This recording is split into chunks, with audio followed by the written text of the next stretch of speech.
Okay, we're now moving on to agenda item 7, which is the volunteering policy.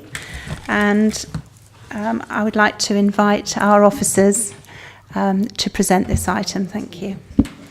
Thank you very much, Chair.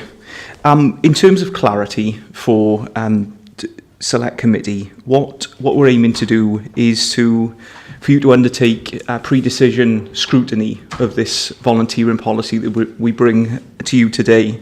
This is a pre-decision scrutiny prior to going to Cabinet for the overall decision.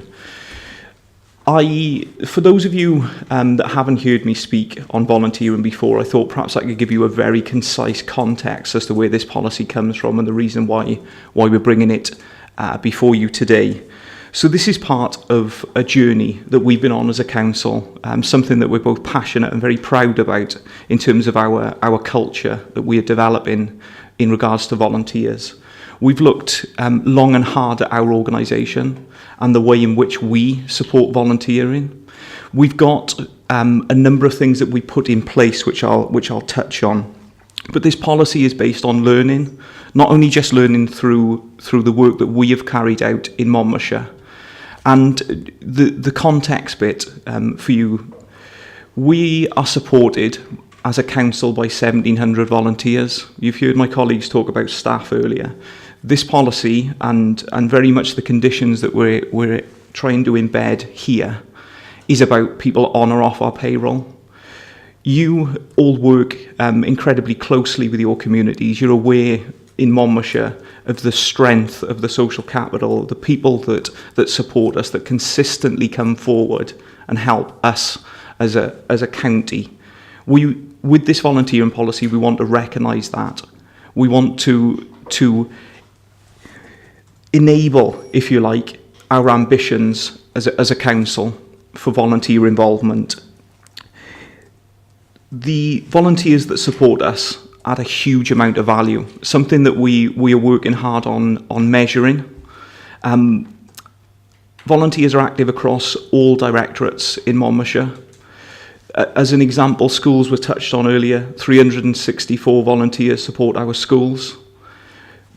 Other departments, we've got volunteers from young people within schools that support our leisure area, all the way up to kind of a piano player which is around the 97 years of age within Mardy Park. It's a very wide, diverse and rich group that support us. The policy here we want to bring before you is because volunteering for us is around the individual and well-being, which has been discussed at length here today. It's about the community. It's about connecting the community together. It's that contributor mindset, and also us as an organisation. The value and the support that we receive is huge. The policy acknowledges that our relationships with volunteers differ, and that diverse culture I've touched on. We are supported by volunteers groups that I would term as having huge value in our community, but maybe at arm's length to us as an organisation. They will contribute on our priorities, and our support may differ, and that's something that we've tried to reflect in this new policy position. We want to bring through a robust set of measures, and the policy is only part of a work programme that we've delivered under the A County That Serves banner. So we've trained, and we continue to train our colleagues in volunteer management principles that we've learned from the likes of the National Trust, from the Wales Council of Voluntary Action, and our partners in GAVO, Gwent Association of Voluntary Organisations, who you will have come across. The key points for the policy is it needs to be proportionate for the volunteer role. That's another key change to this policy that we brought forward. That's about our learning, and it is about the intense scrutiny that we've been under for our volunteering through both external and internal auditors. It's understanding that we do have volunteers that support youth service, as an example, which would be within regulated activity, a high-risk area, you could say. So the safe recruitment procedures for those areas need to be robust and in line with staff. And also, you know, from my own personal point, I support events across the county. The fireworks coming up at Caldecott now. My level of safe recruitment would be different to that of a volunteer within the youth service. So this policy, whilst being strong and safe for our environment, also needs to acknowledge that and recognise it. We're providing the framework to keep everyone safe. Schools have commented on this policy and welcomed having a strong structure coming forward. And potentially the last but a very important point is around accountability. Volunteering, as I've mentioned, is across our organisation, but accountability for who is responsible. So the manager for the individual department being responsible for the safe recruitment of those volunteers coming forward. To give you some assurance, I suppose, for the policy that you see before you, the individuals that have been involved with this have grown since the document that you've got and the kind of consultees. So key parts to this have been through the safeguarding unit. Sally Thomas, who sat next to me, our HR manager. Within Monmouthshire, the very first thing that I did in post was pull together, based on 100% of the people telling me that this was a need. We pulled together something called the Volunteering Network. So every member of our organisation is invited to the network. We meet quarterly. We also have partners, for instance, the volunteering manager at Gavo and also Bridges that work with us in partnership attend this meeting. What we do is look at the challenges that we face as volunteer managers or volunteer coordinators, the resources and the things that we need extra support with. So we invite officers from inside and also experts from outside the organisation there. That group have been instrumental in scrutinising this policy for the sole reason of understanding what this means on the ground with the volunteers that they support, and that could be 10 volunteers, that could be 200. The other areas, the consultation with volunteers is ongoing, and we've received some really valuable feedback in the way that they feel that we've supported them as an organisation and areas in which we can improve. Audit have had a really big hand and a big part in our area in the past, in the very recent past actually. So they provided some very fantastic comments on that. Whole Authority Safeguarding Group, senior leadership team. We've also taken this out to our friends in the third sector for their opinion. So Wales Council for Voluntary Action and Gavo that I mentioned earlier. Trade unions have been involved, schools, the list goes on. I won't labour the point too much, just to make you aware that this is something that has been through a fair amount of scrutiny prior to coming to you today. What we suggest is we would welcome comments on the policy you see before you. The aim would be that we would create and implement an action plan to ensure that the policy is adhered to, and that would be our kind of recommendation going forward. Thank you very much, Owen. Any questions from members following Owen's presentation? Councillor Jones and then Councillor Smith. Please forgive me, I haven't read all the way through it, but I just wonder if you could just quickly say something about the safety. Obviously, safety is paramount for the volunteers and the people that they're working with or looking after. Could you just give me a little synopsis on that? Thanks. Of course. There are a few things. I will try to keep it concise. The policy is based and indeed written in conjunction with our safeguarding policy, which has recently come through scrutiny and for decision. So that's the first. The other thing that I touched on earlier was safe recruitment. If we talk about, am I right in thinking we're talking about ensuring individuals that come into volunteer roles are appropriate to be in that role, and then also kind of their safety whilst they're in the role. Okay. The other thing we're doing at the moment, which fits in line with this policy, is we're implementing a digital volunteer management system, taking ourselves out of a paper-based, labour-intensive, inefficient system into something that is much more automatic. It can provide very clear printouts in terms of which role people are in, the level of the role and what is required. So you can't go any further into a particular volunteer role until you've met that criteria. So that's the first bit. The second bit is through leading volunteers training, which I alluded to earlier, that we deliver for all staff, and indeed the policy suggests that would be mandatory for anyone supporting volunteers directly. We go through safe recruitment, again in line with what my colleague Sally deliver for staff. And we're giving colleagues both the knowledge and the confidence in this area, because, you know, we talk about on and off the payroll, but there are some fundamental differences.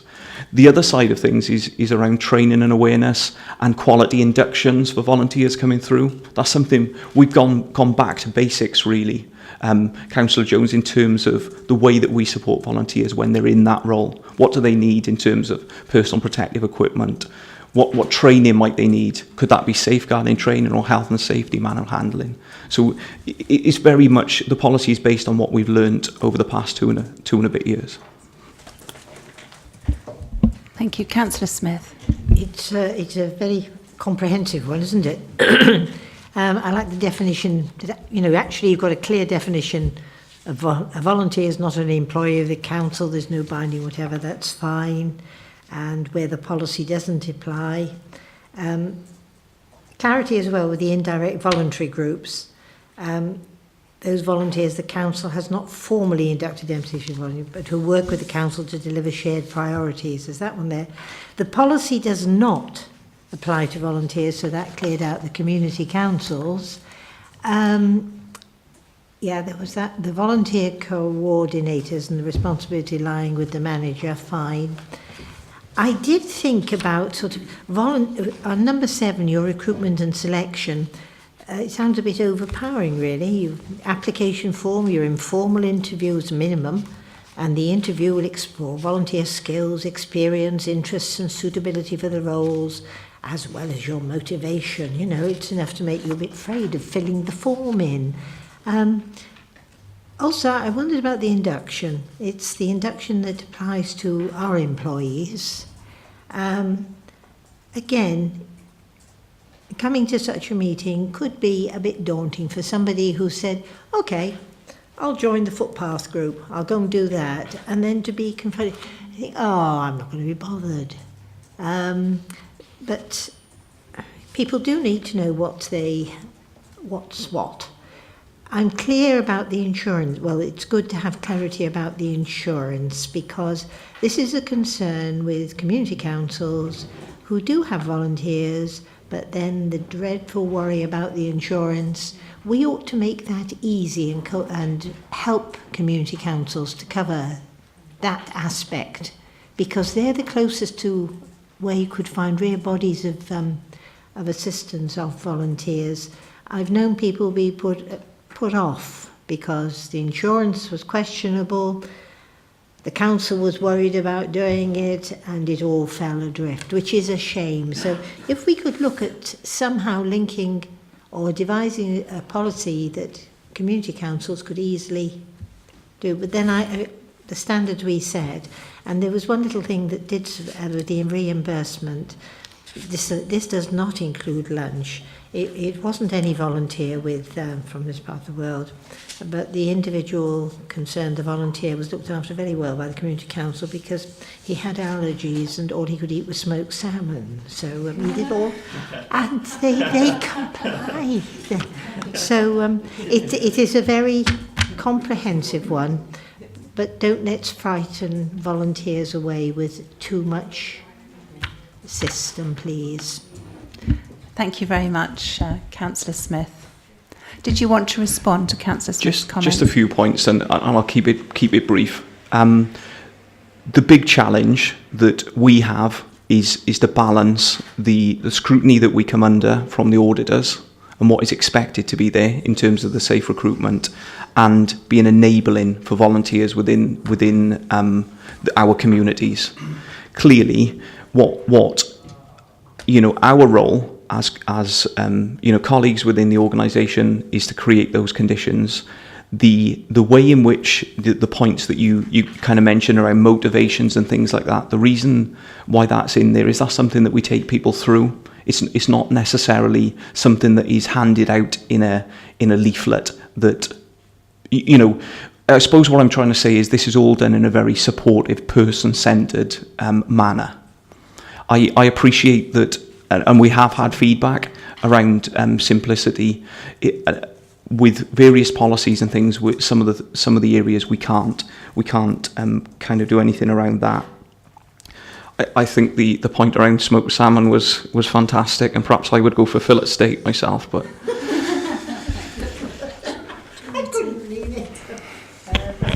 Can I? Yeah, it might be useful for me to just add as well to what Owen has said here in terms of, recruitment, Councillor Smith. I think it's very important that we recognise, the massive role that volunteers play, and to that extent, wherever they undertake activity within the council, just as with paid employees, it's really important that we know who they are. We get the application form. It is about, as Owen said, it's about being proportionate with this approach. But nevertheless, we've got a volunteer undertaking some activities, and we don't even, know who they are, who their next of kin may be. An application form, we don't have to have it, completely. The third page, I think it is, talks about huge, it's a whole page on experience. But we do need to know who our people are, who are, undertaking such, valuable work for us in the same way as we do for paid employees. So, we expect certain application form, DBS, level 1 safeguarding training, etc. And clearly, we do have to also abide by DBS regulations. So if volunteers are undertaking what we call regulated activity, we need to make sure that the safe recruitment procedures do apply. Because we are the council, isn't it? Community councils can perhaps be a little more lax.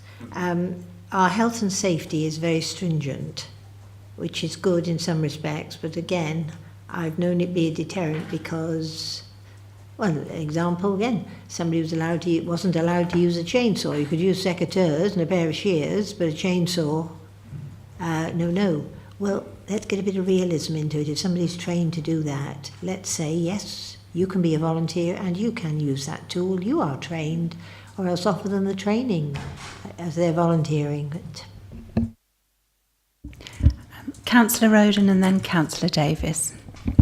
Thank you, Chair.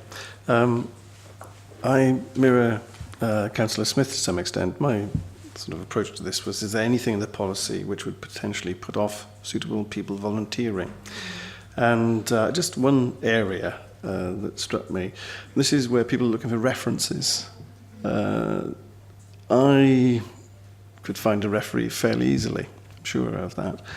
But not everybody in the community might have easy access to referees. And what would count as a referee that you would actually value? I could get an aunt to do a reference, perhaps. Is that the same as getting a local GP to do a reference? So I'm a bit wary about that aspect and how you can actually help people to find the right kind of referees. Sure, I mean, I'm sure Owens can add, we'll have some comments on this as well, because we have vast experience of just similar queries that come through to us, don't we, Owen, in terms of, exactly your question. Exactly the fact that we want it to be, we want a proportionate approach to this, and depending on the activity, as you will see in the policy, there's sort of a risk, so red, amber, green, in terms of our expectations. So we're absolutely recognising that sometimes it's not always easy for people to get references. However, we still want to maintain the fact that we feel that it certainly is part of safe recruitment, and depending on the activity the volunteer undertakes, it is something that we want to adhere to. I mean, I'm sure that that it might be difficult to get to, but I'm sure that everybody's gone through an education system. People go to the local post office possibly. I mean, I can't think of absolute examples. I do take your point, and that's why we've tried to reflect that in the policy guidance here. But nevertheless, in terms of ensuring safe recruitment, a reference is a fundamental part of that. Yeah, I can see, I can understand that. But what if somebody is finding it difficult to get a reference? What help can you actually offer? Advice can you offer? Or is there a pack that you give them to do so? Thank you. We certainly would we certainly offer help and assistance, and I think Owen's desperate to get in here. Not so much desperate, just to raise a point that I forgot to make very clear in my opening remarks. This policy fits with something called the Volunteering Toolkit. It's something we implemented about 18 months ago. The toolkit offers advice and guidance to both the volunteer coordinator, so our colleague, and the volunteer on references and who can be a reference. So as you alluded to, kind of doctors, teachers. So for young people, we find it quite difficult for them to get a reference. I spoke at a head teachers conference in this room and asked them if they would be prepared to offer a character reference for that individual because they haven't been in a work environment and such. And also some of our older volunteers find it challenging as well. It is just part of our safe recruitment procedures, but the Volunteering Toolkit walks both individuals through that journey and offers that advice. The policy we've attempted to keep quite concise. All of the guidance sits on the toolkit, which sits on our hub, so it's on our intranet system. Thank you. Thank you. Does that answer your question, Councillor Roden? It does answer the question, but I think that it could lead to some people not being able to volunteer. That's an issue, potentially. I don't know if you'll see a reduction in numbers of volunteers if this policy is brought in. Time will tell. I think I'll leave it there. Thanks. Thank you. Councillor Davis. Thank you, Chair. Well, I actually like this document. I think it's an excellent document. It's well set out. Even I can understand it, so it must be easy. I like the frequently asked questions because volunteers have all sorts of questions, and I like that. You can easily look and say, well, this applies to me, this doesn't apply to me.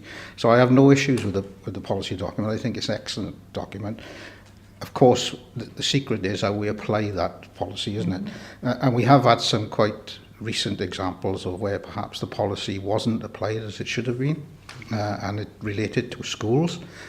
So this is a good document, excellent policy. The next stage is to make sure that it's applied properly and evenly. And if I was a volunteer, it certainly wouldn't put me off volunteering because it explains that these things are required for a specific reason. So providing it's applied as it should be, well done. I think it's a good document. Thank you. Can I just pose a couple of questions from Councillor Guppy, who's had to leave early, unfortunately. Her first question was, in the document, it refers to working towards level 1. Can you expand upon that and explain what that means, please? Of course. Apologies if that's not clear. We can make that amendment. So level 1 safeguarding is an awareness raising course that we deliver to staff and volunteers.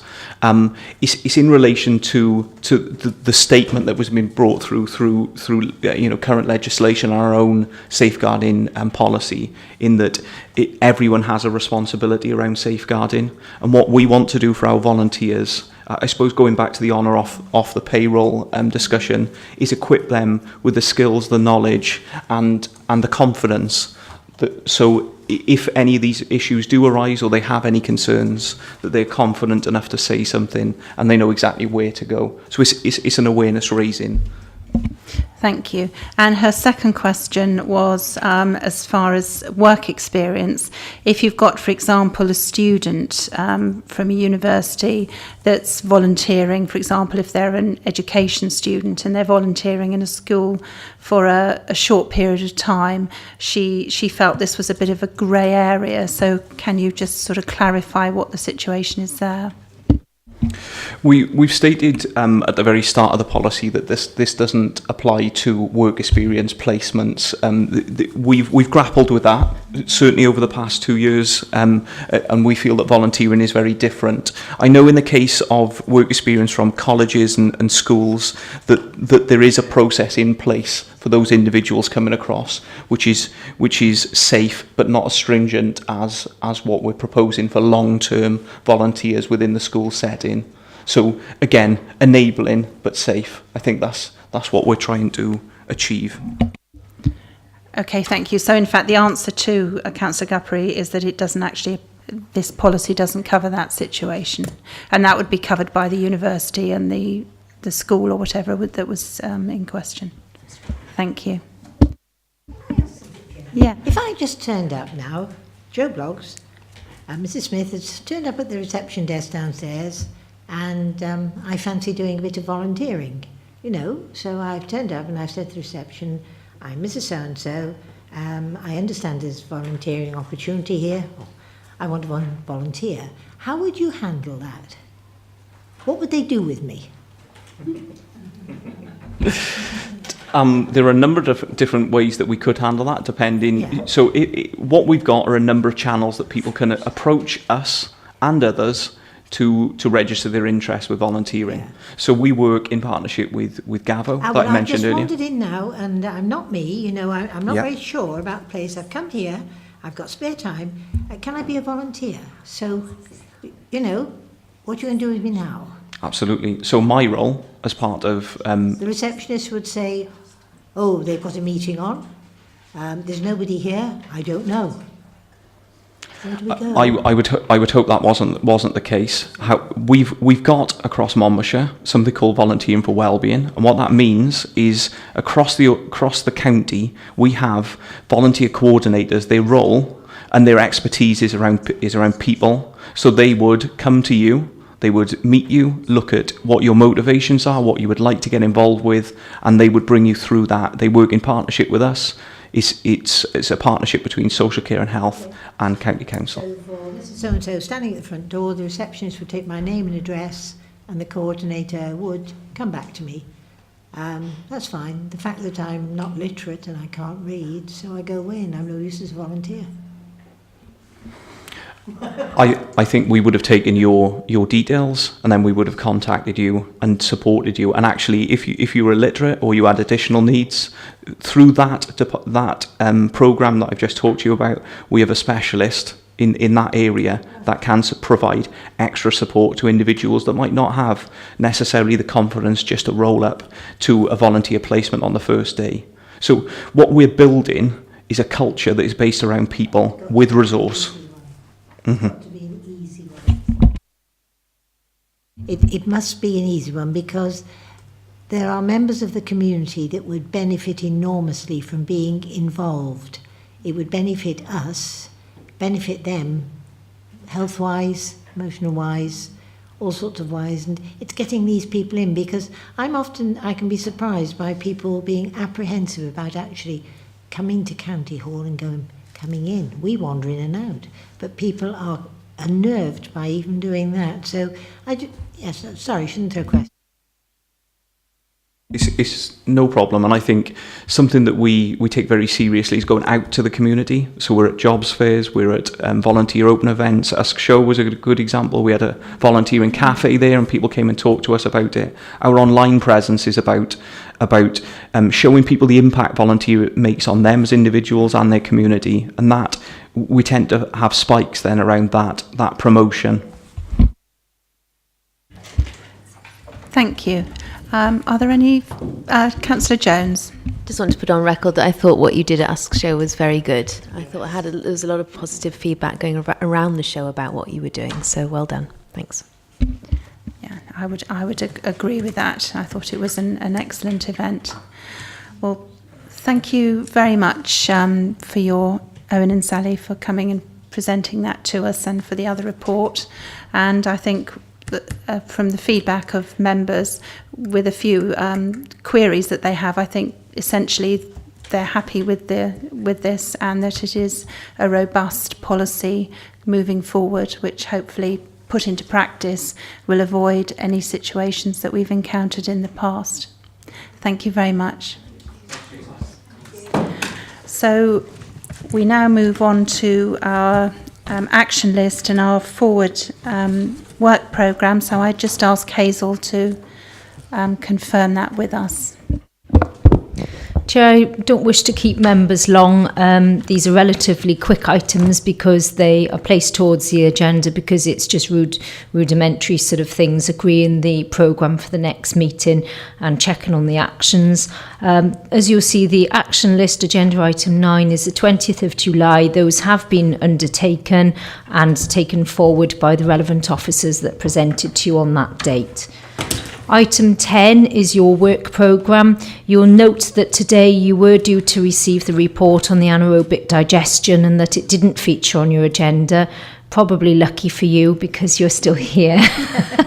But in view of that, that's why we enabled the People Services annual report to come to you today, because originally you'd said you wouldn't mind receiving that via email. Although actually, looking back, I think you've enjoyed the scrutiny and it's been worthwhile. And therefore, the anaerobic digestion we propose to bring to you on the 16th of November, possibly in favour of one of those other two items which may not be as time sensitive. I think for the budget scrutiny, there might be the chance that that won't happen at that meeting and that we'll have to call a separate meeting on that. And that is because basically there is a delay in the timescale in which Cabinet will consider the early budget proposals. So we might need to put a special meeting in for you. But in view of your comments around the budget monitoring today, I think there's going to be quite a lot of discussion on the budget and perhaps a special would warrant it. So I'll keep you posted on that. But for the 16th of November, you should have the anaerobic digestion report and possibly one of those other two that are listed there. Nothing else to add, Chair, other than the Cabinet and Council Forward Work Programme for you to note. And if there's anything in there that you feel you want more information on, we can ask the officer to send you the reports. And it's there for you to build into your work programme should there be anything that you feel needs pre-decision scrutiny. For you to be aware also that you get an email every Friday which gives you this information of any additions and deletions to the planner. It's very important that we do that because it ensures that we all know what items are coming forward for decision. The public also knows it's a published document and we can ensure that our scrutiny is timed effectively and that we can achieve the maximum value, which I think we've done today. Really impressed by the efforts of members today. It was really solid scrutiny and you've made a difference, and that's what you're here for. Thank you. Councillor Davis. Thank you, Madam Chairman. I'd just like to make the point that there's a number of issues that we raise as a committee, and some which weren't raised by us but were raised by an individual about attendance bonuses and that sort of thing. I always feel that I need the feedback. I need these officers to come back to us with answering those things that we've raised, and is it an action that's going to be taken? Is it going to be taken? I feel that doesn't happen. Probably nobody to blame because it's never actually been asked for before. But I would like, when we're going through the minutes of these meetings, for these officers to actually be responding to this committee on those things that have been raised. I couldn't agree more, Hazel. I totally agree with you. In the past, we've had sort of a practice where members have asked questions and they think that because it's minuted and they've noted comments and they've said what they feel on certain things, they think that therefore that's where it ends. I think we need to be sharper as a committee in saying when we want a response on something, because that can then get picked up in the minutes. It can then be put into the action log. So I mean, Paula, obviously taking on board your comments there, the things that you've asked for today we'll put forward as actions and we'll get responses. But we are looking to do some scrutiny training now through the autumn, and I think one of the things that I'd like to highlight to you is to be very specific when you want something followed up, because then it will get minuted, it will feature on an action list. And if you feel that you've asked a question and you haven't had the right answer and the officers are unable to provide that clarity to you at the meeting, there's nothing to stop you saying, well, I would like you to respond to us later, and then we can send that out to all of the committee. But I think we need to be very clear when we haven't had the response that we'd like, and there's some follow-up, that is to happen, because sometimes just thinking that it's captured in the minutes means that it just gets sort of mentioned but not put forward as a follow-up action. But totally take on board your points. Councillor Smith. Because I've asked this morning, can we try, please, to get that list of statutory duties that we have to deliver on? We'll then send a copy to our previous colleague, shall we? Right. He would be very pleased with that. And also that it might have seemed flippant, but it wasn't. I was seriously asked for what's the cost of this report, the time that it's taken to compile, and you can work it out in that sort of way. There are a couple of things that do interest me, and at one time I think there might have been. I am very interested in looking at, sad isn't it, burials, funerals, and these costs. These are a great burden to our community, and if you look at the budget figures, there's a very profitable enterprise at the crematorium. I've known that for a long time. So I would really, really like to look at that issue and could probably drive it forward on my Todd if I tried.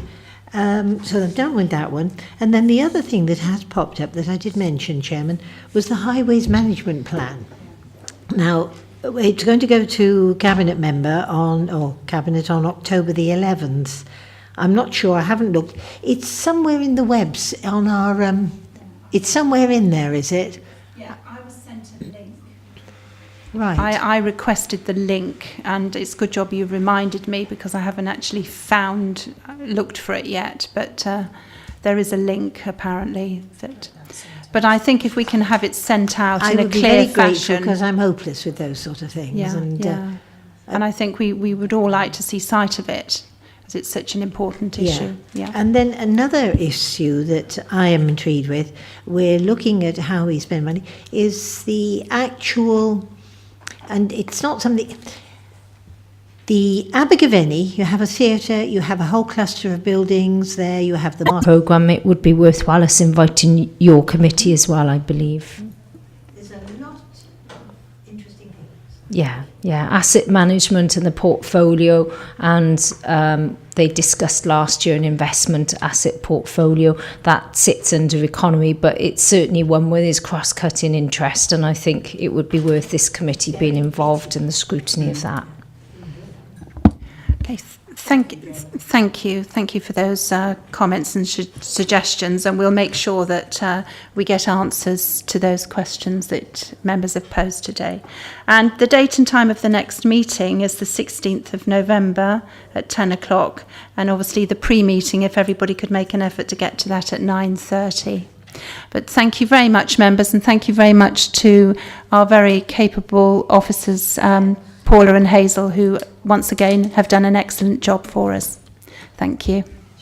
Thank you very much.